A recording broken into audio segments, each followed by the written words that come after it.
Tiers livre, on est lundi, c'est l'instant Lovecraft.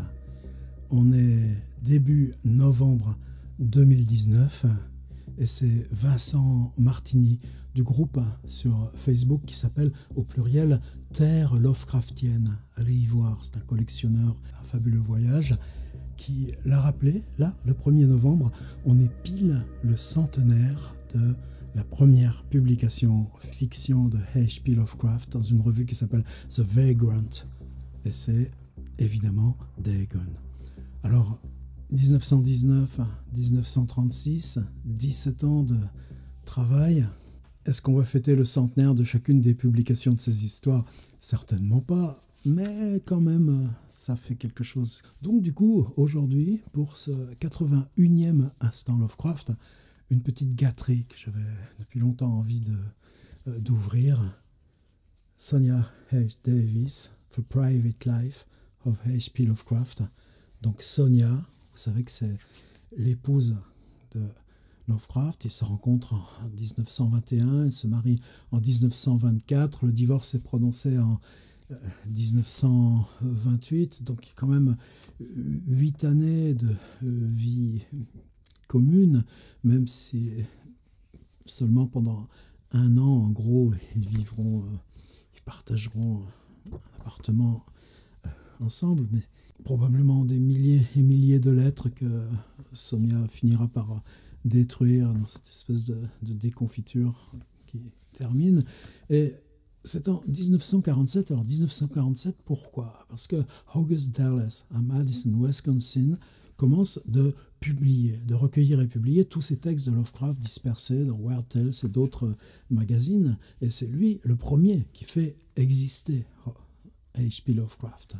Donc c'est en 1947 que Sonia, qui s'est remariée à ce docteur Davis, qui vit en Californie, apprend par différents articles de revue la disparition 10 ans plus tôt de son premier mari.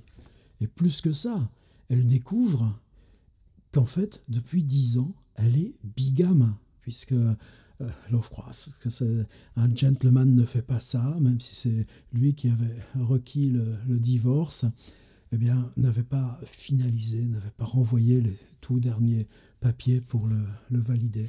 Alors, parce que dans ces différents articles, on fait de Lovecraft une sorte de génie incompris, on parle de sa misère emblématique et tout ça. Sonia prend sa machine à écrire et rédige 30 pages de ce qui va s'appeler Mémoire sur la vie privée de H.P. Lovecraft, et elle l'envoie au journal de Providence qui va en publier une version abrégée. C'est comme ça que ça parvient à August Derleth, qui obtient de Sonia qu'elle lui confie le dactylogramme original, et lui, en 1949, va joindre un recueil, The Cats of Hellfire, d'œuvres diverses de H.P. Lovecraft. Bien, ce document sur les petites choses de la vie, non, vous allez voir, c'est beaucoup plus, beaucoup, beaucoup, beaucoup plus. Comment on mange, comment on parle. Et puis ça va aussi jusqu'à la relation aux autres, les Noirs, les Juifs. C'est pour ça que ce document nous est culte, collector, indispensable. Alors cette petite brochure de rien du tout, vous voyez, c'est juste agrafé au milieu. Là, cet été, on l'a trouvé à Providence vendu plus de $115, alors que le prix original, c'est $4,95. Bon, c'est chez Necronomicon Press. C'est Hesti Yoshi qui a repris la version de August Derleth. C'est publié chez Necronomicon en 1985. La mienne a été réimprimée en 1992. L'an dernier, j'avais envoyé un courrier parce que est-ce qu'ils accepteraient de me vendre les droits de traduction pour qu'on le publie, traduit en français. Bon, ça a déjà été fait, mais dans la version non révisée de Derleth, c'est pas cette version de Yoshi, et j'ai pas eu de réponse. Alors Sonia avait une fille, est-ce que c'est elle qui maintenant détient les droits? Et puis bon, il y aura toujours ces espaces de mystère autour de l'œuvre. Alors Sonia, qui sait, sa mère était à Odessa, une famille juive évidemment, qui migre au moment de la première révolution russe avec sa fille de 4 ou 6 ans, la laisse à Liverpool dans une branche de la famille éloignée. Ça, c'est des souvenirs très forts pour la petite fille. Elle arrive aux États-Unis, elle va se marier. 2 ans après, elle réussit à faire venir sa fille. C'est un destin totalement jumeau des grands-parents de Bob Dylan, y compris parce que c'est dans le nord des États-Unis. La gamine elle-même va être mariée de force à 16 ans, un type bien plus âgé, contrainte de violence conjugale, l'alcool, enfin des choses qu'on ne souhaite à personne. Sa fille va naître à ce moment-là, elle aura 16 ans, c'est quand elle rencontre Lovecraft, elle arrive à ses 40 ans, lui a passé les 30, ils ont 8 ans d'écart. La gamine, en fait, prendra ce prétexte pour quitter l'appartement. Un très beau portrait, d'ailleurs, très différent des photos où on l'aperçoit posant avec H.P. Lovecraft. C'est dans sa période californienne. Sonia, dans les années 20, est très proche par plusieurs amis qui écrivent de l'association des journalistes amateurs. C'est comme ça qu'elle rencontre à Boston, dans une réunion, Lovecraft, qui est à l'époque qui préside le syndicat local. Elle-même a des projets d'écriture de fiction, commence à s'écrire. Ce qui est très étrange dans ce texte, c'est que vous allez voir, elle commence par un petit peu des généralités sur la biographie, sur les grands-parents, sur les parents, sur les tantes, et puis finalement, on arrive à la période où ils font connaissance, et puis ils vont s'installer ensemble. Et on a une espèce de machine qui s'organise, où plus on avance vers l'avant, plus c'est concret, plus c'est fouillé, plus Lovecraft est attrapé, c'est comme de l'intérieur, par une main qui agit. Et on a un portrait de femme moderne, ouverte, avec de la réflexion, de la générosité. C'est pas simple, parce que, par exemple, quand ils seront séparés, un des derniers échanges entre eux, ce sera en 1932 ou 1934, je crois que c'est 1934, il y a déjà Hitler. Sonia a voulu faire le voyage d'Allemagne. Elle prend des notes sur son voyage, en particulier même sur ce que représente l'utopie hitlérienne. Ces notes qu'elle demandera à son ex-mari de bien vouloir mettre au propre. Une occasion pour lui donner de l'argent, en gros. Et longtemps, on pensera même que ces choses-là ont été écrites par Lovecraft lui-même. Le mieux que je peux faire, je pars en lecture. Je vous le lis, je vois l'heure, je laisse une demi-heure, vous arrêtez quand vous voulez, j'arrête quand je veux. Si ça va jusqu'au bout, ça va jusqu'au bout. Si ça ne va pas jusqu'au bout, eh ben, de toute façon, il y en a des bouts sur mon site. On aura au moins à partager ça. Oh, pardon, j'allais vous lire l'anglais. De la vie privée de H.P. Lovecraft. Howard Phillips Lovecraft vit le jour le 20 août 1890 à Providence, Rhode Island.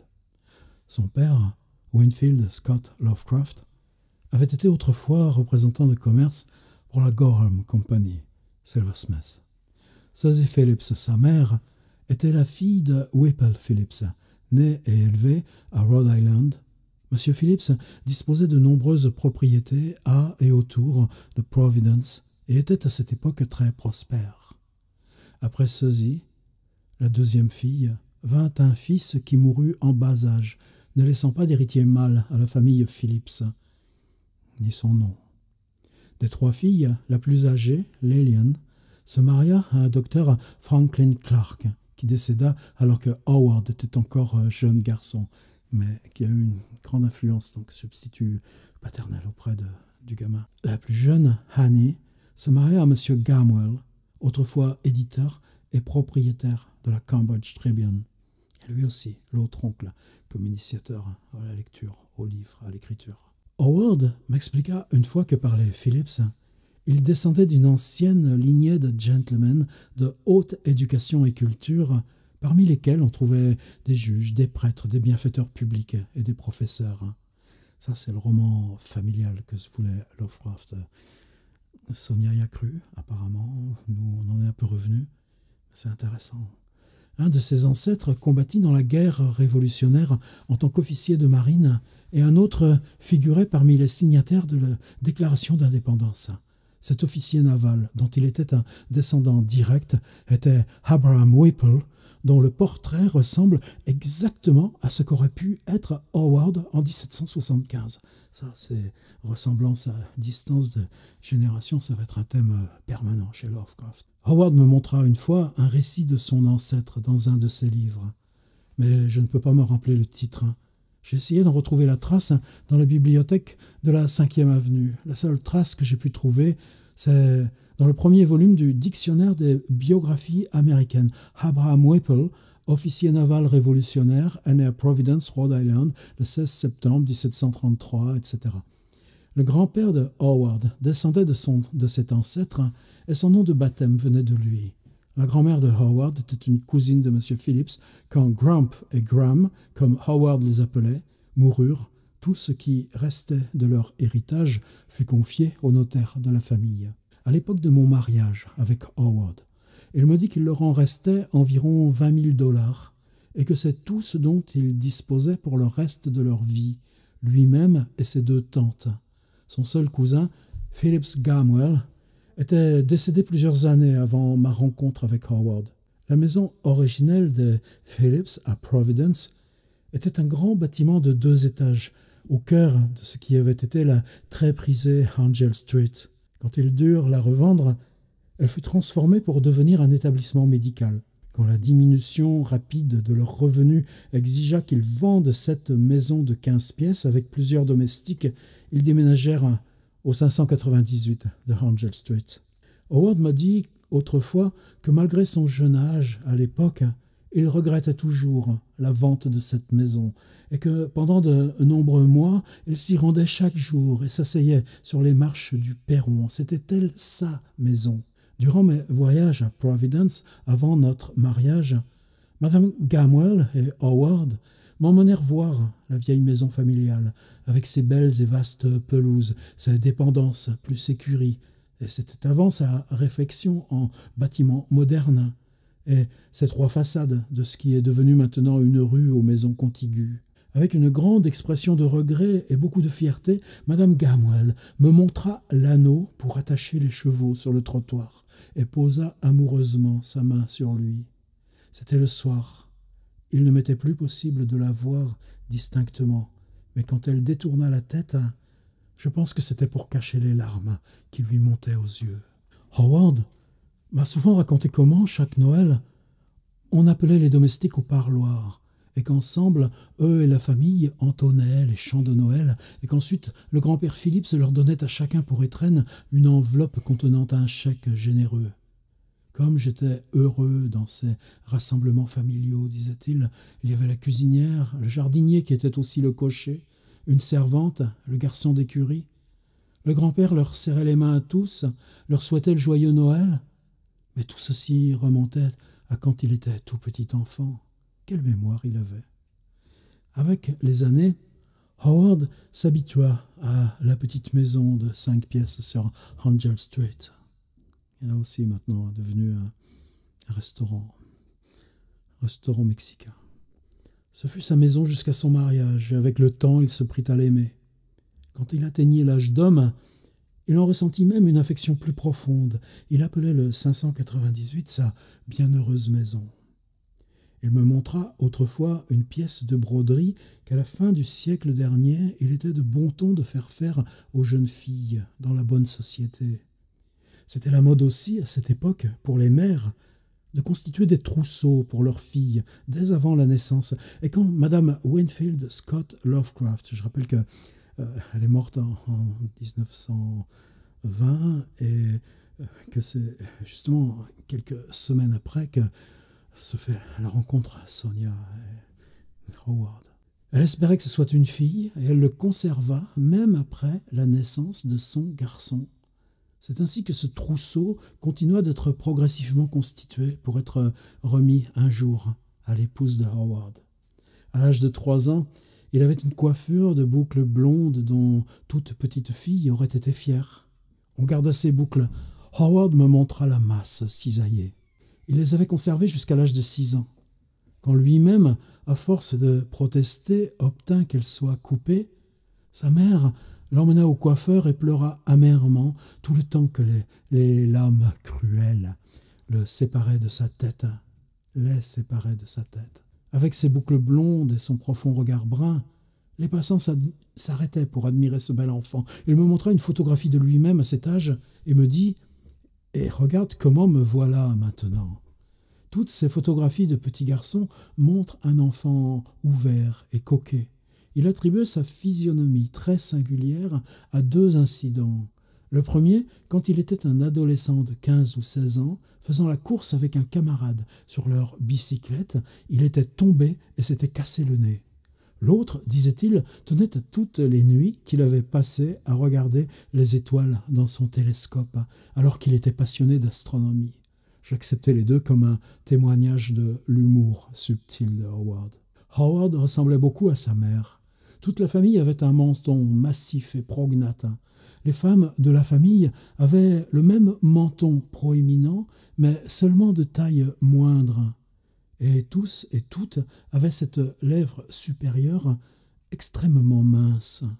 On ne mit pas Howard à l'école à l'âge ordinaire où on y envoie les enfants.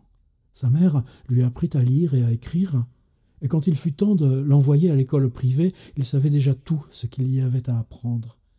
Comme il n'était pas de constitution et de santé très forte, il s'empêchait de rejoindre les autres enfants dans leurs jeux. Ce fait à lui seul, plus qu'aucun autre, je crois, a été responsable de cet enfermement de l'enfant dans son monde. D'une intelligence précoce par rapport à son âge et d'une nature extrêmement sensible et imaginative, sans camarades, il se tourna vers des livres, les livres qu'on lit d'ordinaire à un âge bien plus avancé.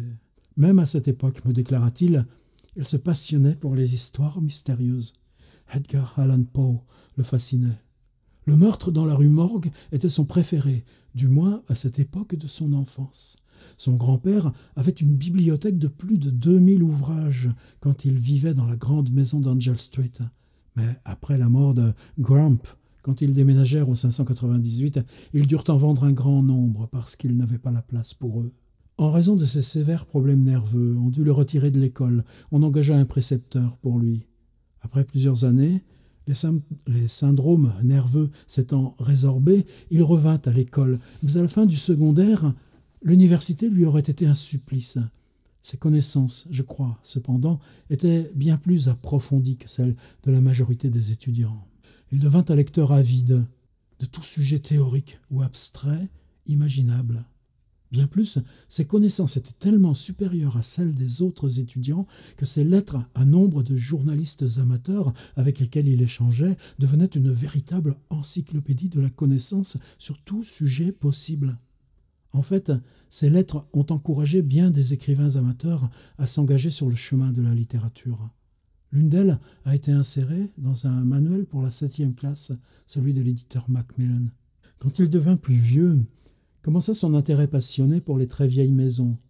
Il existait à Providence un jeune artiste dont les dessins de vieilles maisons paraissaient régulièrement dans le journal préféré de Howard. Je crois que c'était le Bulletin de Providence. Chaque fois qu'un de ses dessins était publié, il partait à la recherche de l'original et explorait le quartier où elle se situait. Ceci, ajouté à son goût pour les histoires mystérieuses, a constitué le noyau de son inspiration pour les récits d'horreur Weird Tales qu'il a composés. Ces derniers récits prouvent une maturité artistique avec laquelle on ne peut comparer ce qu'il a écrit dans ses premières années. Son amour pour le bizarre et le mystérieux, je crois, est né de cette absolue solitude. Il ne s'est jamais du tout intéressé aux chiens. « Je les aime quand ils restent à leur place, disait-il, mais il aimait les chevaux, tandis que les chats étaient, pour lui, des gens d'un intérêt particulier. Je crois qu'il aimait ses frères félins plus qu'il aimait l'humanité. En fait, je peux en témoigner sans exagération. Je crois que c'est un fait qu'il haïssait l'humanité en tant qu'idée. Il me dit une fois, c'est plus important de savoir qui haïr que de savoir qui aimer, et qu'il valait mieux être mort que vivant, et que le mieux de tout serait de ne pas être né. Il serait bon d'être resté dans cet heureux état de néant avant la naissance. J'ai lu récemment l'hommage de W. Paul Cook, In Memoriam Howard Phillips Lovecraft. C'est un louable et un intéressant éloge d'une personne vraiment méritante, mais telle qu'elle se présente, avec nombre de fausses idées concernant la vie privée de Howard Phillips Lovecraft. Je souhaite les corriger. En particulier de fausses idées sur la période de 1921 à 1932, à propos desquelles ni M. Cook ni personne ne sait rien. Il y a aussi de nombreuses fausses idées ou observations erronées du rapport de Lovecraft au Rhode Island dans les écrits de Grand Islet, ainsi que dans une part de son histoire telle que reconstituée par Mme Clifford Eddy, dont j'ai souvent entendu Howard parler, mais que je n'ai jamais rencontrée. Et parce qu'elles sont d'une nature très personnelle. C'est en présentant mes excuses à M. Cook et à Mme Eddy que je rétablis ces faits pour tous ceux qui se seraient fourvoyés sans mauvaise intention, écrivant sur mon propre rapport à Howard, sans connaissance directe, sinon par la rumeur et la conjecture. Des premiers incidents de sa vie, dont Howard lui-même m'a fait part, mais qui ne sont pas d'une sorte qu'on répète aux autres, et d'autres incidents, je parlerai selon ma propre expérience, pour tout le temps que je fus son épouse. C'est pour ces raisons, et en fonction de ce projet, que je donnerai pour titre à cet écrit la véritable histoire de la vie privée de Howard Phillips Lovecraft. Et les descriptions qu'on trouvera dans ces pages seront probablement différentes et plus fiables que celles des autres biographies. À la page 14 de son excellent panégyrique, soit M. Cook a pris sur lui-même d'écrire ce qu'il dit, ou alors il a été abusé par ses informateurs. Quand Lovecraft vivait dans sa chambre de Clinton Street à Brooklyn, dit-il, son épouse subvenait abondamment à ses besoins.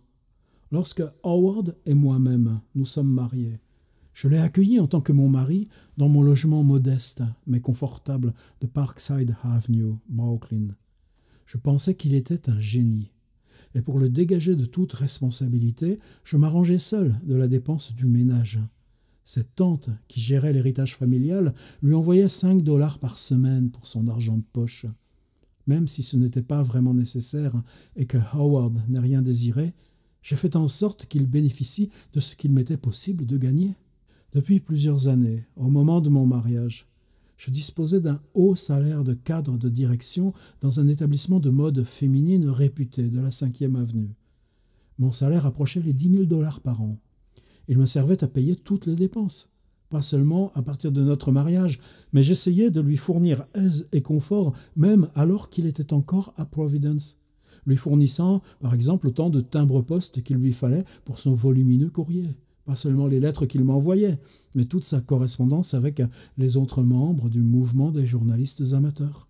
Et fréquemment, pour son anniversaire ou autre fête, je lui envoyais de l'argent avec l'excuse ou le subterfuge que, ne sachant pas quoi lui acheter, qu'il accepte cette somme insignifiante pour acquérir ce qu'il souhaitait le plus et que mes compliments et meilleurs souhaits accompagnaient ce cadeau, etc. Une fois marié, il me fut nécessaire d'accepter un emploi excessivement bien rémunéré. Il me fut nécessaire, l'histoire, Sonia se met à son compte un peu après le mariage, ils ouvrent une boutique, je dis il au pluriel parce que Lovecraft l'aide, tient les registres de compta, aide à construire les étagères, et quelques mois plus tard, Sonia, une bronchite dérive en genre de pneumonie, elle doit partir pendant 2 mois en cure dans la campagne dans le New Jersey, c'est la pollution de New York, c'est hallucinant. Et aux États-Unis, il suffit de ça, et aussitôt les loyers, les stocks et tout ça. Et donc, bon, l'aventure s'arrête là, ses économies sont terminées d'un seul coup. Et c'est là où elle s'embauche pour un autre marchand de mode, responsable des achats, mais elle doit partir d'abord à Chicago, puis ensuite à Cleveland. Bon, ça, elle ne rentre pas dans le détail. Par contre, vous voyez que sous cette allure de ne pas vouloir y toucher, à la fois on prend des petites choses, les chiens, les chats, et puis on arrive sur l'argent, et puis maintenant on est vraiment dans la vie commune. Et Sonia, c'est quelqu'un qui n'a pas d'expérience de l'écriture narrative. Donc le texte s'invente à mesure qu'elle s'immerge. Et c'est pour ça que ce document est si fascinant. Une fois marié, il me fut nécessaire d'accepter un emploi excessivement bien rémunéré, mais hors de New York. Je suggérais qu'il aide un de ses amis avec lui pour partager notre appartement. Mais ses tantes pensaient que, revenant une fois tous les 3 ou 4 semaines pour les nécessités de mon employeur, il serait mieux de trouver un studio assez grand pour que je puisse stocker mes affaires et où Howard pourrait installer sa bibliothèque et les meubles qu'il avait apportés de Providence. Il aimait énormément ces anciens objets de sa maison du Rhode Island. Comme il n'y avait pas assez de place pour mes meubles modernes et ces antiquités, nombre d'entre elles pas en très bon état, auxquelles il s'accrochait avec une ténacité morbide, pour lui complaire, je me séparai de mes meubles les plus précieux. Je les vendis pour une somme dérisoire, mais qui permit qu'il vive entouré autant que possible de l'atmosphère qui lui était familière. C'est ainsi que nous décidâmes de l'installation Clinton Street, à laquelle je subvenais au mieux de mes possibilités. Non seulement je lui envoyais un chèque chaque semaine, mais chaque fois que je revenais en ville, je lui laissais assez d'argent pour qu'il n'ait pas à se priver sur la nourriture ou n'importe quoi d'autre qu'il ait besoin. Quand je critiquais son manteau, vieux de 10 ans, il me rétorquait qu'il pouvait encore très bien le porter. Je lui répondais que le chiffonnier d'en bas de la rue en avait certainement plus besoin que lui. Nous nous rendîmes chez un tailleur à la mode, où je choisis pour lui un manteau qui était plus compatible avec les goûts d'un gentleman que l'ancien. J'insistais aussi pour qu'il se procure un nouveau costume de meilleure apparence que celui qu'il portait, et des gants, et une pochette d'apparence décente, parce que je n'aimais pas la pochette ancienne mode, très mince, qu'il dénouait pour donner le change. Il sembla ne pas aimer du tout le changement. Il était précautionneux à l'extrême et épargnait l'argent que je lui donnais. Le seul argent qu'il dépensa pour moi sur ce qu'il avait gagné fut celui qu'il reçut pour ce manuscrit perdu de Houdini, qu'il avait laissé par inadvertance en attendant à la gare le train qui l'emmènerait vers New York à la veille de notre mariage. C'est moi qui insistais pour ne dépenser que la moitié de cet argent pour l'alliance. Sa propre générosité l'emporta, et il insista que la future Madame Howard Phillips Lovecraft devait avoir la plus belle bague de mariage, incrustée de diamants tout le tour, même si cela épuisait tout ce qu'il avait gagné sur cette réécriture, pour une fois bien rémunérée. Je l'appelais mon cher et généreux panier percé. Mais il me rétorqua qu'il y en aurait de nombreuses autres à venir. Hélas, cela ne se produisit jamais, sauf de minuscules chèques lorsqu'il publiait une histoire, et encore pas si souvent, dans son magazine Weird Tales. Je suis aussi désolé d'avoir à faire remarquer que ses tantes n'ont jamais affrété de camion pour ramener Howard à Providence et l'y enfermer à double tour. S'il est revenu à Providence en tant qu'être humain, c'est-à-dire début 1926, en mars, après les 2 ans passés à New York, dont 1 an à Brooklyn et Clinton Street, c'est que j'avais fait spécialement le voyage retour à New York pour l'aider à emballer ses affaires et tout remettre en état avant de partir. Et c'est sur mon argent qu'on a payé son déménagement, son propre billet compris.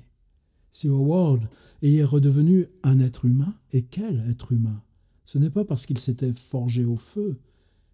Là, Sonia cite cette étude de ce monsieur Cook qui dit qu'en fait Lovecraft a revécu une fois qu'il avait en gros échappé des griffes de Sonia pour revenir à Providence, alors qu'évidemment c'est bien moins simple. Si à un moment donné il a manqué d'argent, je n'en suis pas informé, mais tant qu'il a été mon mari, j'ai veillé à ce que son entretien soit assuré sur mes revenus. De ses propres revenus sur l'héritage, ses tantes étaient censées lui envoyer 15$ par semaine. Mais du temps que je fournissais à tout, elle n'envoyait que 5$ et encore, pas si régulièrement. Je lui avais dit que si elle souhaitait ne plus rien lui envoyer, parce que ça les mettrait en difficulté, c'était un plaisir pour moi d'assurer sa subsistance jusqu'à ce qu'il soit en état d'y fournir. Et je lui redisais que j'avais confiance sur le fait qu'un jour, il gagnerait plus que ce dont je bénéficiais. « Un jour, vous me rendrez tout avec intérêt, j'en suis sûr. » Et cela nous faisait bien rire. Même s'il a dit autrefois qu'il aimait New York et que ce serait dorénavant sa ville adoptive, je découvris bientôt qu'il la haïssait, et particulièrement ses hordes étrangères. Quand je protestais en disant que j'en faisais partie, il me disait que je n'avais plus rien à faire avec ces bâtards de métissins. Maintenant, vous êtes Madame Lovecraft du 598 Angel Street à Providence, Rhode Island. M. Cook ne fait pas mention du fait que Howard avait une épouse pendant son séjour Clinton Street, qui gagnait de l'argent et prenait soin de lui. Mais peut-être que M. Cook ne le sait pas et que Howard était réticent à en parler aux autres. Mais Morton, Loveman, Belknap Long et sa mère le savaient que j'aidais Howard par tout moyen possible, y compris en dactylographiant ce manuscrit perdu. Ce n'est pas une sténographe publique qui a recopié les notes manuscrites de Howard sur le manuscrit de Houdini. Il n'y a que moi seul qui était capable de lire ces notes, mi-effacées et entrecroisées. Je les lui lisais lentement, tandis que Howard les recopiait sur une machine à écrire empruntée au bureau de l'hôtel de Philadelphie. Et c'est ainsi que nous passâmes un jour et une nuit à dactylographier ce précieux manuscrit pour respecter les délais de l'imprimeur. Et quand nous en eûmes fini de ce manuscrit, nous étions si fatigués, épuisés, qu'il ne fut plus question de lune de miel ou quoi que ce soit d'autre. Mais je n'aurais pas laissé tomber Howard pour rien au monde, et le manuscrit fut publié à temps. Les années qui précédèrent notre mariage, je faisais ce qu'il me plaisait de mes revenus et prenais mes propres décisions. Quand Howard entra dans ma vie, je m'effaçais entièrement, me reportais sur lui pour toute question et problème domestique, sans même me préoccuper d'enlever ou réduire autant que possible quelques-uns de ses complexes. Même en ce qui concernait mon propre argent, non seulement je le consultais, mais j'essayais de faire en sorte qu'il se sente le maître de la maison. J'aurais voulu qu'il m'accompagne là où je devais partir pour gagner ma vie. Mais il me dit qu'il haïssait l'idée de vivre dans une ville moyenne de Midwest, qu'il préférait rester à New York. Au moins y avait-il quelques amis. Il détestait se faire de nouveaux amis, mais il était loyal avec ceux qu'il avait. C'est ainsi que fut prise la décision de ce studio Clinton Street, et qu'au début, il me sembla aimer. Il admirait l'ancienneté, le pittoresque de cette partie de Brooklyn. Quand il découvrit la foule dans le métro, dans les rues, dans les parcs, il se mit à les haïr et souffrait de cette haine. Il se référait principalement au peuple sémitique. Il les appelait asiatiques aux yeux de fouine, à face de rat, et tous les immigrés, en général, des bâtards d'étrangers. C'était un soir, alors que lui-même, et je crois Morton, Sam Loveman et Reinhard Kleiner dînaient dans un restaurant du côté de Columbia Heights, qu'une bande d'hommes épais et chahuteurs entra. Il était si outré de leur comportement grossier que de cette rencontre, il tira horreur à Red Hawk. Rien que cette histoire suffirait à illustrer sa haine grandissante pour New York, une haine qui servit de berceau à sa nostalgie pour sa chère Providence. Rien de ce qui concerne la mémoire du père ni de la mère de Lovecraft n'est dissimulé dans la plupart des livres sur lui. Alors pourquoi ne pas dire aussi la triste et importante vérité concernant l'attitude de Howard envers les Juifs, les Noirs, les étrangers? Il haïssait tout ce qui était neuf et non familier, que ce soit un appareil, une ville, un visage. Pourtant, une fois habitué à la nouveauté de quoi que ce soit, d'abord il l'acceptait avec réticence, ensuite il l'adoptait. Je me souviens très bien du jour où je l'ai emmené chez un tailleur, comment il protestait à propos du manteau et du chapeau neuf que je lui avais persuadé d'accepter et de porter. Il se regardait dans la glace et protestait « Mais ma chérie, c'est beaucoup trop stylé pour Grandpa Théobald !»« Mais ma chérie, c'est beaucoup trop stylé pour Grandpa Théobald. Ça ne me ressemble pas, on dirait un de ces dandies à la mode. » À quoi je répondais « Tous les hommes qui s'habillent à la mode ne sont pas forcément des dandies. » Je crois vraiment qu'il fut heureux que ce manteau et ce nouveau costume acheté ce jour-là lui fussent volés 2 ans plus tard. Mais il ne s'était pas débarrassé de son vieux costume ni de son vieux manteau. Heureusement, il put les remettre. L'argent que je lui remettais, il le dépensait le plus souvent dans ses livres, ou pour moi, ou ses amis, et pas les derniers de ceux-ci, plus son propre argent, à être de cette fraternité du monde du journalisme amateur qui lui envoyait des lettres de douce escroquerie. Il leur envoyait cet argent de lui-même, et personne ne savait rien de cette générosité, hors moi-même et son destinataire. Il a recommandé à l'un d'entre eux d'éditer ma nouvelle, Arc-en-Ciel. Mais cet éditeur garda le manuscrit pendant 1 an, renouvelant ses prétextes à ne pas vouloir l'imprimer. L'éditeur me demanda comme faveur spéciale de lui envoyer la totalité du montant qui lui serait facturé pour le travail, parce que, disait-il dans sa requête, sa femme était malade et qu'il avait besoin d'argent pour le médecin et les médicaments. J'envoyai la somme, mais l'arc-en-ciel dut finalement être publié à Brooklyn. Howard en eut tellement honte pour lui qu'il refusa que j'écrive pour réclamer le remboursement de mon argent. Quand nous nous mariâmes, il était grand et mince, plutôt un air affamé. Je m'étais habitué à aimer cette silhouette d'apparence ascétique, mais Howard l'était quand même un peu trop à mon gré, et je pris l'habitude de cuisiner chaque soir un dîner équilibré, de lui faire prendre un petit déjeuner consistant. Il raffolait du soufflé au fromage, pourtant un plat inhabituel au petit déjeuner. Et quand je partais, je lui préparais quelques sandwichs, un morceau de gâteau, un fruit pour son déjeuner. Il aimait les douceurs. Et vérifiait qu'il se préparait du thé ou du café. Tout cela, bien sûr, tant que j'avais mon emploi d'acheteuse à New York. Il aimait tant le sucré qu'il buvait son thé au citron en remplissant la tasse de sucre. Il disait que la seule raison qu'il avait pour boire du thé, c'est qu'il aimait tant le sucre et le citron. Parfois, il me rejoignait après mon travail. Nous dînions dans quelques restaurants confortables, puis allions à un spectacle, au cinéma ou à l'opéra comique. Il n'avait aucun sens de l'heure. Combien de fois j'ai dû l'attendre dans quelque hall d'immeuble ou à un coin de rue avec une température à -10 ou encore moins. Je n'exagère pas. J'ai souvent dû l'attendre de 3/4 d'heure à 1h30. Il était toujours en retard à ses rendez-vous, que ce soit avec moi ou n'importe qui d'autre. Lorsque nous habitions Parkside Avenue, il devint plus corpulent et prit une apparence et une allure meilleures. Il était vraiment devenu cet être humain plus intéressant. Je crois qu'avant de me connaître, il mourait de faim à moitié, et s'est probablement laissé mourir de faim à nouveau lorsque nous fûmes définitivement séparés. Avant que nous soyons mariés, je les invitais, lui et ses tantes, à dîner avec nous deux.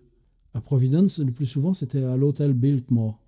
J'aimais leur musique, l'éclairage d'ambiance, le service impeccable. Ses tantes et lui-même me trouvaient extravagante pour cela.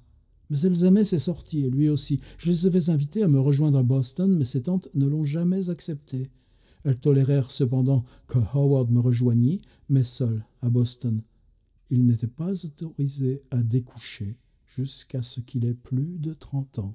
Il avait 34 ans quand nous nous mariâmes. J'étais un peu plus âgé que lui. L'employé d'état civil ne voulut pas le croire quand il enregistra nos âges respectifs. Il pensait que j'étais la plus jeune et Howard, l'aîné des deux. Quand j'avais l'occasion de voyages d'affaires en Nouvelle-Angleterre, Howard me rejoignait à Boston. Je consacrais mes journées à mon travail, pendant qu'il explorait les musées, les cimetières, les maisons anciennes ou je ne sais quoi. Et nous nous rejoignions le soir, dînions au Copley Plaza ou dans un restaurant grec qu'il aimait particulièrement parce que les fresques qui coloraient les murs relataient quelques scènes de la Grèce classique. Où nous avons mangé ailleurs n'a guère d'importance, mais chaque fois que je venais à Boston, nous dînions au moins une fois dans son restaurant grec préféré, et tout du long il me parlait de la Grèce et de la Rome antique, tandis que je considérais comme un immense privilège de l'écouter ainsi, après une dure journée de travail. La principale raison pour laquelle je descendais au Copley Plaza ou un autre hôtel de première classe, c'est que l'entreprise qui m'employait insistait qu'en voyage, je fréquente des hôtels de première classe, puisque notre société était une des premières de New York, et ne pouvait imaginer que ses représentants descendent dans moins qu'un hôtel de première classe à la mode. Mais Howard prenait en général une chambre au Brunswick, avant de me rejoindre au Copley. Il me disait qu'il n'avait pas l'habitude de dîner dans de tels endroits depuis que leur fortune, à ses tantes et à lui, s'était évanouie, que la bonne musique, jouée par un véritable orchestre, où les serviteurs en redingote étaient pour lui des choses d'un passé enfui. Je lui répondais qu'il s'y habituerait bientôt de nouveau, et que ce n'était pas si difficile à apprendre et apprécier. Moi-même, russe blanche, de l'ancien régime des tsars, suis une grande amoureuse de musique. J'arrivai en Amérique à l'âge de 8 ans. Quand ma mère se retrouva veuve, elle m'emmena à Liverpool, en Angleterre, où je fus scolarisé pour la première fois. Pendant 2 ans, ma mère vint aux USA en visite. Comptant revenir rapidement, elle me laissa avec ses 2 frères et belles-sœurs, mais une fois arrivée à New York, on la persuada de rester. Elle y rencontra un homme prospère, se maria. Quand j'eus terminé ma 2e année d'école, ma mère me fit venir. Par son mariage, en 1891, elle devenait automatiquement citoyenne américaine. Mais une fois que j'eus grandi et eus fini mes études, complétées par des cours du soir à l'université Columbia, quand je dus partir en Europe pour ma première entreprise, je découvris que, depuis la Première Guerre mondiale, je devais disposer par moi-même de papiers américains. Je m'étais marié en 1899, mais je ne pus retrouver nulle part le dossier de naturalisation de M. Green. Et je dus repousser mon voyage en Europe jusqu'à avoir la nationalité américaine pour mon propre compte. Plus tard, il me fut possible, cependant, de me rendre en Europe sans avoir à risquer d'être bloqué au retour par les quotas. Mon amour pour la musique s'augmenta et se cultiva par les propres dispositions de M. Green pour cet art. J'avais 16 ans et lui 26 quand nous nous mariâmes.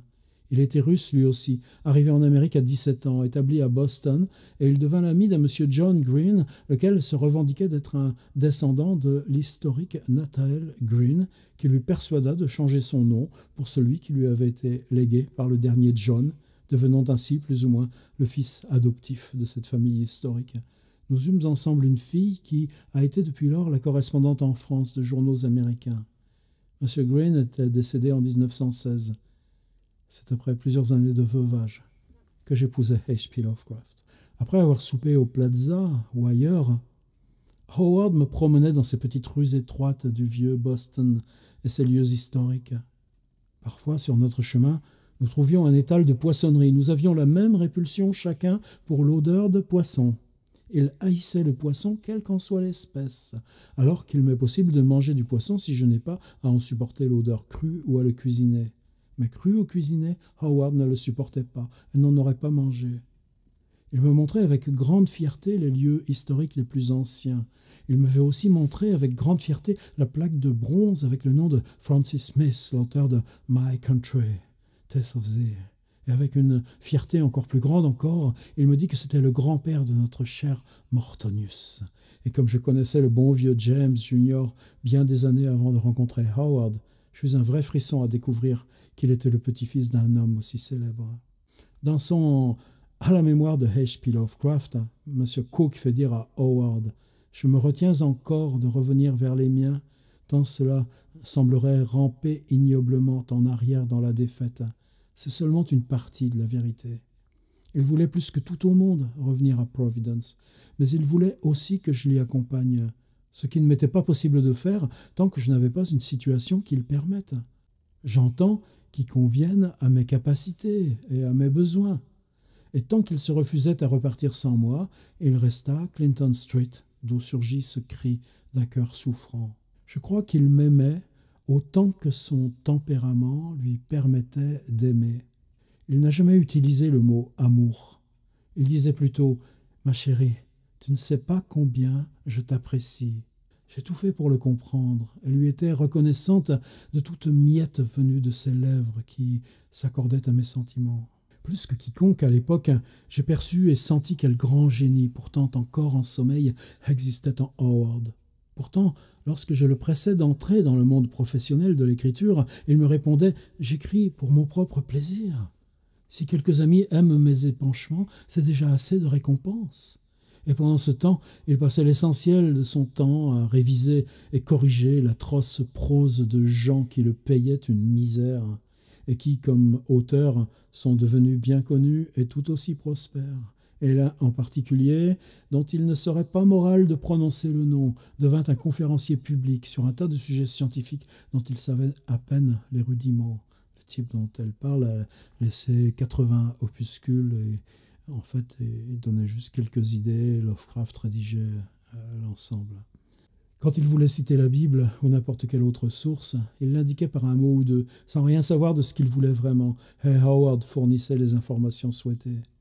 À Los Angeles, j'ai assisté à des conférences de ce monsieur sur la psychologie devant un très large auditoire composé principalement de femmes cherchant du réconfort pour les causes perdues, les frustrations amoureuses, la perte de fortune et de consolation matérielle pour les maladies spirituelles, mentales et physiques ou les déceptions de la vie. Cet homme a écrit un livre de soi-disant poèmes que la naïveté du contenu rendait si ridicule que j'engageais vertement Howard à ne plus perdre ses forces et son esprit avec ça. Mais il en prenait l'idée générale et réécrivait ses atrocités de telle façon que l'auteur s'y reconnaissait, n'y reconnaissait rien, mais lui en était reconnaissant et le payait aussi peu qu'il l'osait. Il avait plusieurs clients comme celui-ci, encore que pour la plupart, il travaillait pour rien. Et il se plaignait lui-même de la stupidité de la plupart de ses manuscrits qu'il devait reprendre. S'il avait mis moins d'honneur à ne pas vouloir écrire pour l'argent, il ne se serait pas condamné à mourir de faim. Ayant reconnu ce génie dans Howard, je pris à cœur de l'amener à la surface. Nous discutions de notre mariage à venir dans le plus grand sérieux. Je l'avais rencontré la première fois à la convention de Boston où se tenait le congrès des journalistes amateurs de 1921. J'admirais sa personnalité, mais tout d'abord, franchement, pas sa personne. Comme il essayait sans cesse de trouver de nouvelles recrues pour le journalisme amateur, il proposa de m'envoyer des échantillons de littérature, pas seulement de sa propre plume, mais d'auteurs dont il pensait que l'univers conviendrait à mes goûts de lecture, des textes bien différents de ceux publiés dans les journaux de l'association. Dès ce moment, nous commençâmes une correspondance soutenue.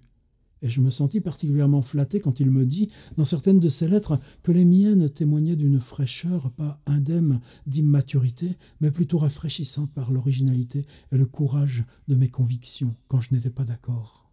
Et c'est souvent que je n'étais pas d'accord, non pour être désagréable, mais parce que je voulais plutôt, si possible, éradiquer, au moins affaiblir certaines de ces idées les plus fixes.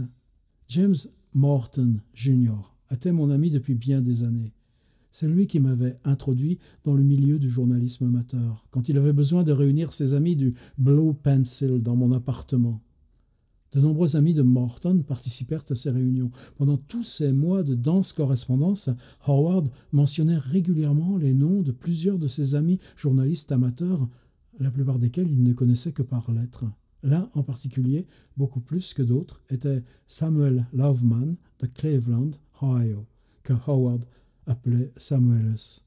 Howard n'avait jamais rencontré Loveman, mais il souhaitait que Loveman et moi-même commencions à correspondre. Il latinisait le nom de ses amis et correspondants comme Mortonius, Kleinerius, Mocrates, Galpinius, Belknapius.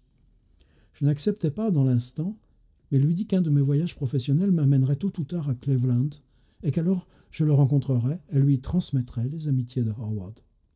Lorsque je me rendis à Cleveland pour la première fois, je découvris que Loveman répondait effectivement à tout ce que Howard en disait de bien. De fait, Howard devait avoir grand respect pour lui, puisqu'il en avait fait un des personnages d'une de ses histoires, le testament de Randolph Carter, lequel est empli de louanges subtiles et même, je dirais, d'admiration pour lui. Après ma journée de travail, Loveman me fit la surprise de rassembler presque tous les amateurs disponibles dans un des salons de réception du Statler Hotel, tout récemment ouvert à l'époque. Nous passâmes une soirée vraiment agréable, à la fin de laquelle nous signâmes tous ensemble une carte postale avec une vue de Cleveland pour l'envoyer à Howard. Quand je lui écrivais un peu plus tard, je déplorais le fait qu'il n'ait pu être avec nous, que sa présence aurait rendu mon bonheur complet ce soir-là, etc. En réponse, je trouvais chez moi une lettre chaleureuse, encourageante, venant de lui, mais où même cette chaleur était abondamment mêlée de réserve. À partir de ce moment-là, j'eus deux correspondants, Howard et Loveman. Comme ils ne s'étaient jamais rencontrés en personne, je les invitais, tous deux, à venir passer Noël et le Nouvel An à New York. Je leur laissais mon appartement, tandis qu'une aimable voisine me laissait dormir dans un coin du sien. Le soir, nous serions ensemble, nous irions dîner, voir des spectacles. J'étais moi-même si impressionné d'une telle audace de ma part. Est-ce que c'était aplomb ou courage ? Avoir invité deux hommes à mes frais pour être mes hôtes du soir aussi bien que mes invités à la maison ? N'avoir jamais fait cela auparavant me paraissait plutôt excitant. Mais je préférais ne pas me laisser emballer. J'avais pour cela une excellente raison dont je parlerai plus tard dans ce récit. Nous nous rendîmes dans un restaurant italien réputé et plus tard au nouvel opéra comique, La Chauve-souris, dont un des airs, Le Mardi des soldats de plomb, est devenu plus tard si populaire. C'est la toute première fois que Howard se rendait dans un restaurant italien. Et la toute première fois qu'il dégusterait un minestrone, une merveilleuse soupe aux légumes italienne servie avec du fromage de parmesan.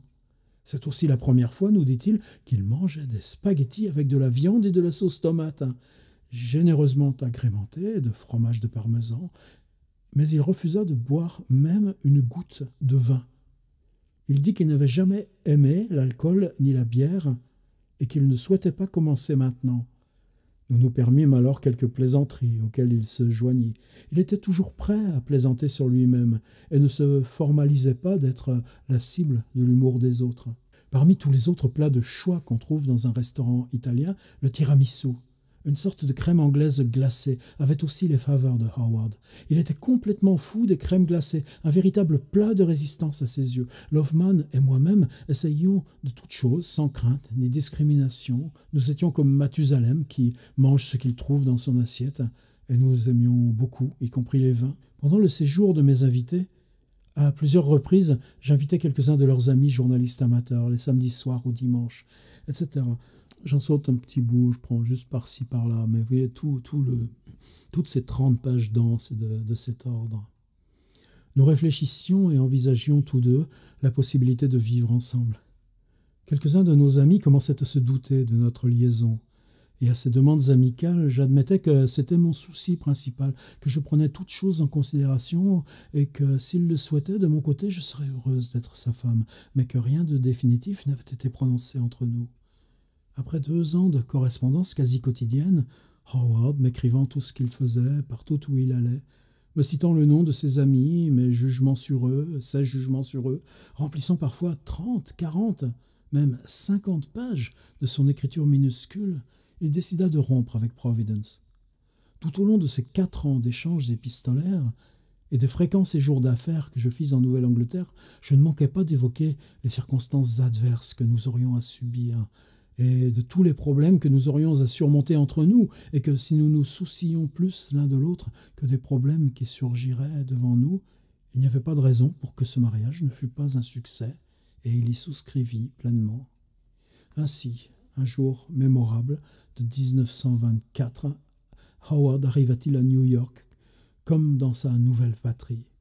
En dépit d'un état d'esprit, de son côté, laissant penser qu'un mariage civil suffirait, il insista sur le fait que nous soyons mariés par un prêtre chrétien et que le mariage se tienne à l'église Saint-Paul, où George Washington et Lord Howe, parmi tant d'autres grands hommes, sont venus se recueillir et prier. Ça le cite un petit peu avant, dans les premières rencontres, Magnolia. Alors qu'une fois nous visitions Magnolia, Massachusetts, nous marchions le long de la route qui menait à Gloucester. En chemin, il me récita tout un fragment de l'empereur Jones, de la pièce d'Eugène O'Neill du même nom, dans un excellent dialecte nègre. Et lorsque nous habitions Brooklyn, dans mon premier appartement, lui-même et James Morton jouèrent toute une scène de Richard III, au point qu'en les regardant, on eût vraiment pu croire qu'il était un vrai acteur. Sa voix était claire et résonnante quand il lisait ou déclamait, mais dans la conversation courante devenait mince et aiguë, basculant dans le falsetto par instants, alors qu'en récitant ses poèmes favoris, il maintenait sa voix dans l'ancrage d'une profonde résonance. Quant à sa voix, lorsqu'il chantait, elle n'était pas en force, mais particulièrement douce. Il ne se lançait jamais dans des chansons modernes, se cantonnait toujours à ses airs favoris, ceux d'il y a 50 ans ou plus. Dans sa jeunesse, il avait appris à jouer du violon, mais en prenant conscience qu'il ne serait jamais un virtuose, affirmait-il, il avait préféré y renoncer entièrement. Il s'était pris de passion pour l'astronomie, avait tenu une chronique hebdomadaire dans un des journaux de Providence, pour lequel il préparait aussi les cartes du ciel à date de leur parution. Il avait 2 carnets de notes, épais, grands et lourds, une vingtaine de kilos chacun, remplis d'extraits et calculs sur ces sujets.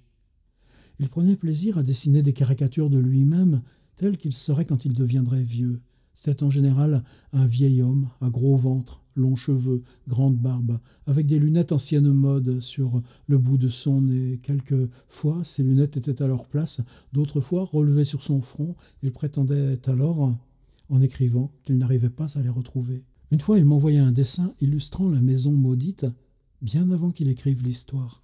Une autre fois, il utilisa sa connaissance des techniques du violon dans une histoire intitulée « La musique d'Eric Zann ». Lors de notre séjour à Magnolia, cette magnifique et exclusive propriété pour séjour d'été sur la côte nord du Massachusetts, nous marchions souvent jusqu'à Gloucester, qui était distante d'environ 6 kilomètres. En route, nous longions une très belle esplanade. Un soir, alors que nous marchions le long de cette esplanade, la pleine lune se réfléchissant sur les eaux, et le sommet rond des piliers submergés par la marée faisait de la corde qui les reliait comme une gigantesque toile d'araignée et donnait à une imagination un peu vive l'idée toute prête d'un solide conte d'horreur. « Oh, Howard !» je m'exclamais, « vous auriez là tous les éléments d'une histoire vraiment étrange et mystérieuse. » Et il me dit, « Eh bien, pourquoi pas? Écrivez-la. » « Oh non, je ne saurais lui rendre justice. » Je répondis, « Essayez. Dites-moi quelles scènes vous viennent à l'imagination. » Et tout en marchant, nous approchâmes du rebord de la falaise. Alors, je lui décrivis comment j'interprétais le décor, les bruits. Et il m'encouragea avec un tel enthousiasme et une telle sincérité que je le surpris et le choquai en l'embrassant. Il en fut si troublé qu'il rougit, puis blêmit. Je l'en taquinai. Il m'avoua alors que personne ne l'avait jamais embrassé depuis qu'il avait été un tout petit enfant, que jamais sa mère ni ses tantes ne l'avaient embrassé, ni aucune femme depuis qu'il avait atteint l'âge adulte, et que personne, probablement, ne l'embrasserait jamais. Mais je lui prouvai le contraire. Il avait une peau très lisse et douce, sauf quelques poils plus durs dans la barbe qui le gênaient et l'ennuyaient. Il avait recours à l'épilation pour s'en débarrasser. Enfin maintenant, savais-je au moins qu'il aimait sa mère et ses tantes de façon positive, mais n'était guère démonstratif dans son affection. Voilà, ça continue. Non, je ne sais pas combien on est. Sonia Davis, vie privée de H.P. Lovecraft. On est dans du collector. Et une fameuse langue, si vous le lisez en anglais. Un petit côté 18e siècle. Peut-être ça aussi qui lui a plu à Lovecraft.